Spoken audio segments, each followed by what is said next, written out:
रहा है, प्रदेश में चल रहा है, देश में चल रहा है। हमारे सभी कार्यकर्ता लगे हुए हैं, सामाजिक क्षेत्र में काम करने वाले लगे हुए हैं और सारे भगवान राम को मानने वाले ऐसे सभी लोग लगे हुए हैं।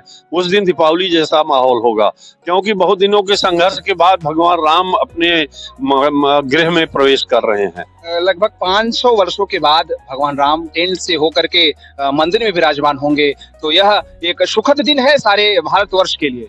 सबके लिए है, हम सबके लिए है। हम लोगों ने जेल यात्रा की, भगवान राम के मंदिर बनाने के लिए जो आंदोलन चले, इस जनपद से भी हजारों लोग जेल की यात्राएं की, संघर्ष किया और इसलिए आज जब ये मंदिर बन रहा है, भगवान हमारे रामचंद्र जी हमारे आराध्य देव हैं। हम उनके लिए कुछ भी करने के लिए तैयार हैं। हम मंदिर की भी सफाई करेंगे, कीर्तन भी करेंगे और दीप भी। जनपद से आप पहुंचा हूँ आज विकसित भारत संकल्प यात्रा की तरफ। आज यहाँ रूबरू करेंगे, पूर्व मंत्री रंगनाथ मिश्रा जी भी इस विकसित भारत संकल्प यात्रा में मौजूद हैं।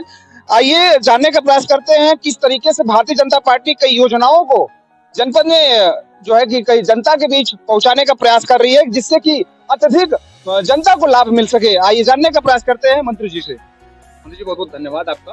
धन्यवाद अभिषेक जी। देखिए, स्पष्ट है, जनता समझदार है।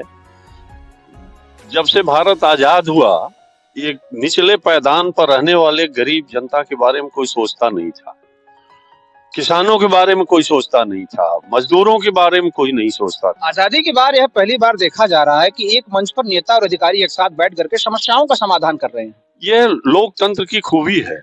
इसीलिए संविधान बाबा साहब अम्बेडकर ने बनाया था कि जनता और अधिकारी मिल करके इस देश को आगे बढ़ाएंगे और लोक और तंत्र के ऊपर लोग को बैठाया था संविधान ने। और इसी दृष्टि से कि जनता के बीच में अगर जनप्रतिनिधि और उसके नुमाइंदे नहीं रहेंगे तो अधिकारी ठीक से काम कर रहे हैं कि नहीं कर रहे हैं, इसकी चिंता कौन करेगा।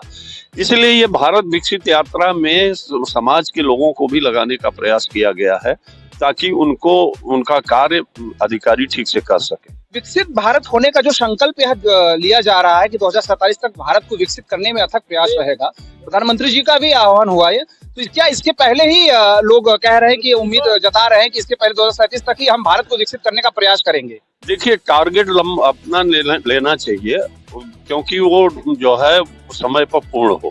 अगर वो टारगेट छोटा होता और पूर्ण न होता तो इसकी जो है खिल्ली उड़ाई जाती।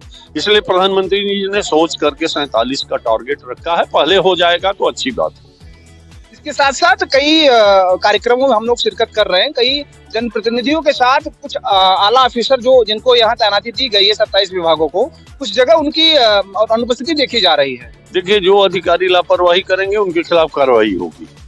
और ये जो है जनप्रतिनिधि कोई भी आ सकता है, ये किसी एक पार्टी का नहीं है।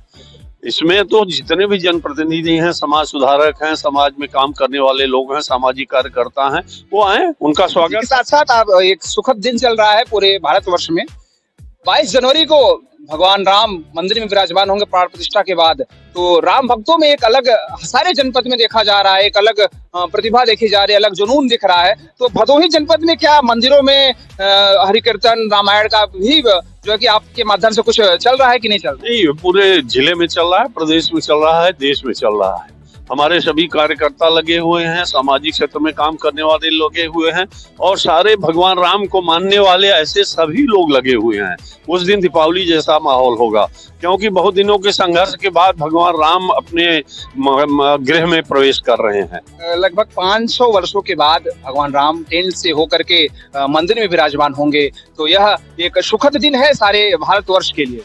सबके लिए है, हम सबके लिए है। हम लोगों ने जेल यात्रा की, भगवान राम के मंदिर बनाने के लिए जो आंदोलन चले, इस जनपद से भी हजारों लोग जेल की यात्राएं की, संघर्ष किया और इसलिए आज जब ये मंदिर बन रहा, जनपद से भी हजारों लोग जेल की यात्राएं की, संघर्ष किया और इसलिए आज जब ये मंदिर बन रहा है, भगवान हमारे रामचंद्र जी हमारे आराध्य देव हैं। हम